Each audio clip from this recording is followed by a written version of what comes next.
Good afternoon.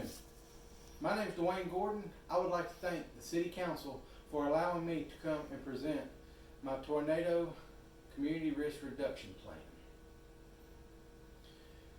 This plan will address the problem of a possibility of a tornado EF0 to EF5 touching down in the city limits that could possibly cause injury or kill our citizens and destroy communities within our city. So, the purpose of this plan is to try to reduce the chances of our communities and citizens of being injured or killed in the event that a tornado does touch down within the city of Millbrook. This plan will take several steps to be able to mitigate for what we're trying to get accomplished within the city. The first thing I want to do is be able to get several of us together, not just fire department, police department, the emergency management agency, council members, church members, other residents, business owners. We get together, we brainstorm, look at several things we need to address within the city limits that could possibly be damaged and cause catastrophic damage within the city. You know, we need to look at our high hazard targets, our schools, our retail businesses during business hours, our different communities, especially our densely populated residents, where if a tornado touches down within one of these, it can cause a lot of issues and it's going to tie up a lot of resources. So what we first do is we get together. I want to get some groups together where we can brainstorm and come up with how we want to address these issues, what kind of message we want to get out to the citizens and the communities to be able to help reduce injuries and possible deaths in the case of a touchdown tornado. Once we've come up and brainstormed, we're going to get together, we're going to formulate a plan. We're actually going to set a lesson plan up how we're going, because I want to educate the citizens first. If there's a tornado watch, I want their first instinct to be able to go to a safe spot. Don't go looking for it. Don't take it for granted. If you hear that there's a possible watch, that's the time to start getting prepared and getting safe, get to your safe spot. If you're not where you could get to a safe spot, start making your way to a safe place so that way you and your family can be safe and our citizens can be safe. Once we've gotten a plan together, I want to start educating our citizens, not just the adults. I want to be able to have classes in the schools. So we're going to need to make sure we have buy-in from the schools. We need them to be able to allow us to come in and be able to teach the children about safety. This way they can bring the topic up with their family and possibly even have tornado drills at their house. In the case of emergency, we all get our bicycle helmets, we go to the bathroom, we take a mattress, whatever the family deems necessary to be able to be safe within a most interior room of their house. Once we have that where it's second hand, just it happens automatically, then we're also going out, church groups, different civic organizations. We teach these different classes so that way they don't just start when they hear a watch, take it for granted, it don't happen to us. Elmore County has had 43 touchdowns in the last 50 years. The city of Millbrook had an EF1 tornado touchdown on November 12th, 2021. The city of Millbrook was actually lucky. It followed a roadway. It caused a lot of damage to utilities, trees, did damage some homes, but did not destroy them. And we did not have any injuries or loss of lives of any of our citizens or residents. But it did show where there is a need for this, because we had people still driving around when the warning went off. We also need to make sure we have plans in place so we can actually mitigate these issues, because it ain't just the fire department that has to go to this. It's not just the police department. It's actually requiring the street department. The city had to utilize other outside tree services to be able to start gaining access to different roadways so the fire department and police department could go in and mitigate, start doing search, rescue, and ensuring there's no other issues or problems or damage to our residents and their homes. And this requires a lot of resources, not just what the city has. We're going to need a lot of stakeholders, which one, the city council, You're one of our biggest stakeholders. We need your backings because the citizens look to y'all for guidance, support. If I can get y'all to support this critical risk, community risk reduction plan, then it's easier to get the communities to buy in and getting the families to want to practice these drills. Other stakeholders we're going to have, EMA, Emergency Management Agency.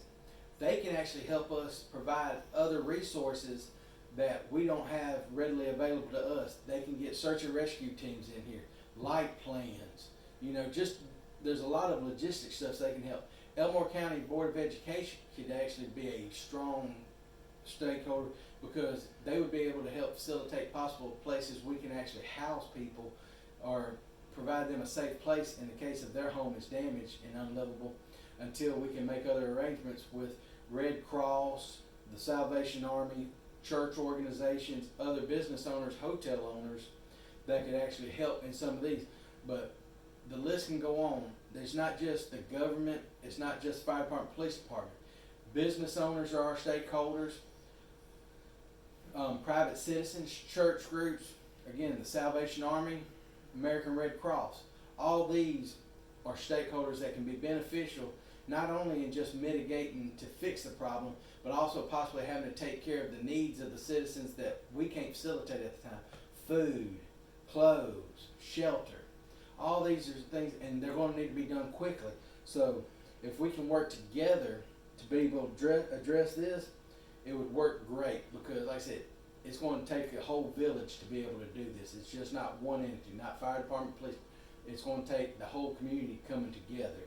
And so several of the groups we get together, I want to join all our stakeholders together to be able to kind of make a one plan that everybody agrees on and that we're putting out the same message. The state of Alabama in the last 10 years have actually been averaging 34 tornado touchdowns in the state of Alabama, ranging from an EF0 to EF5. So there's a lot of stuff going on. 2011 was probably one of the more active seasons we ever had. We had 145 tornado touchdowns that year. We've been fortunate on fatalities, but we have had them in the past, and if we can reduce the chances of having injuries or fatalities, this would greatly help the community. Another thing I would like to see long-term wise is possibly looking at a city ordinance that would require builders and homeowners when building new homes to go ahead and have a safe room that is built into the plans.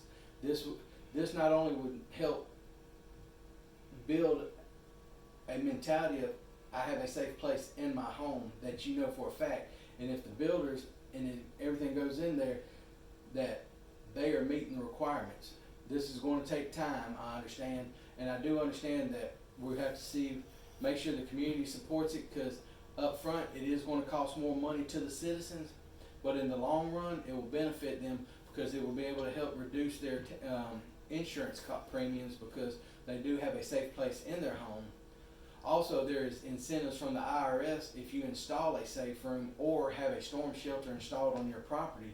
Then there's actually tax incentives when you file your income tax, where they will actually give you a tax credit for taking the steps to ensure you have a safe place for you and your family, or our citizens of Millbrook have a safe place to be able to go and protect themselves in case of a touchdown of a tornado in the city of Millbrook. Again, the goals I would like to have is to be able to reduce the chances of injuries and possible death due to a tornado touchdown in the city limits of Millbrook.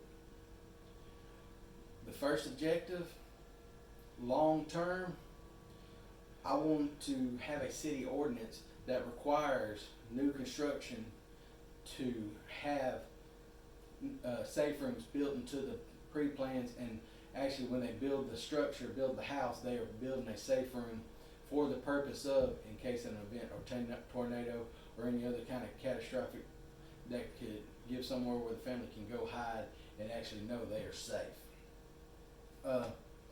Short term, within the next 6 months, I would like to have a lesson plan starting to formulate that we're going to address and actually present to schools, church groups, civic organization, and other stakeholders so they can see what we're trying to get out there, and so everybody is on board and trying to take advantage, and all are practicing safely so that way everybody after a storm is safe and able to spend time with their family. In the first 2 years after getting this plan, I want to be able to have this out being taught to the adults, our adult citizens, our children, and a way we can check to see if this information is sticking and if people are actually participating in it. When we teach these classes at the end, kind of have a survey. You know, what was their practices before this class? What are their feelings about this?